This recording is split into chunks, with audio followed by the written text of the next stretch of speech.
Ayan guys, magandang hapon sa ating lahat. Sa ating mga namamasyal, ingat pa rin tayo guys at napakainit ng ating panahon.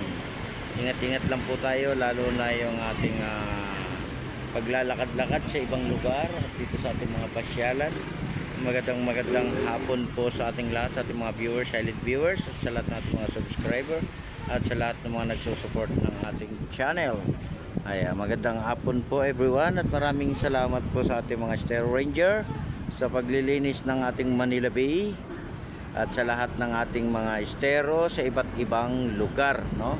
At mag-iingat po tayo at lagi pong tatandaan, lagi po tayong magpapasalamat kung ano man yung ating natatanggap sa araw-araw at lagi pong malakas yung ating katawan. Mahangin naman dito guys, pero napakainit ng ating panahon. Magandang hapon everyone. Talagang napakainit, no? Kukunti lang yung ating mga namamasyal ngayon. Talagang nararamdaman natin yung hapdi, no? Kaya iinom tayo ng maraming tubig. Importante yan, no? Yung tubig, di ba? At yung ating umbrella, payong, di ba? At yung ating sombrero, huwag natin kalilimutan magsombrero, no? Diba? Kaya magandang hapon uli sa lahat ng mga namamasyal dito sa ating mga pasyalan. Mag-iingat po tayo everyone. Ingat po tayong lahat. At sobrang init po ng ating panahon. Ayan, lalo na sa ating probinsya, ingat din kayo dyan, ano? At sa ating mga kababayan sa abroad, ingat po tayong lahat. Ayan, sa ating mga kids, ayan, magandang hapon.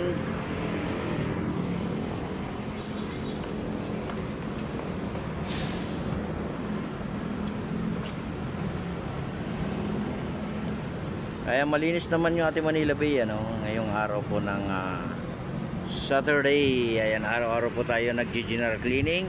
At maraming salamat po sa lahat ng mga nag-volunteer kaninang umaga dito sa ating Manila Bay Dolomite Beach.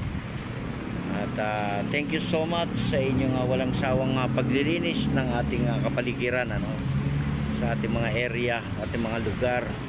Kaya maraming salamat din po sa lahat ng mga nagsusupport ng aking channel. Kaya wag po kayong magsasawa, no? Tuloy-tuloy lang tayo sa pag-like and share. Ayan, at maging mapayapa po yung ating bansa. Yan ang pinaka-importante sa lahat. Ayan, napakainit. Ayan, merong isang foreigner dito guys. Ayan, yung mga foreigner na mahilig yan sa mainit na lugar, no? Yan ang gustong-gusto nila, yung init ng panahon, di ba? Ayan, nasilayan niya na yung ating Manila Bay at napakaganda, napakalinis.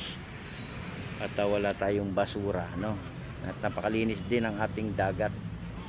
Yan ang importante. Yan, God bless po sa ating lahat. Mag-iingat po tayo sa ating pamamasyal. Everyone, bye-bye.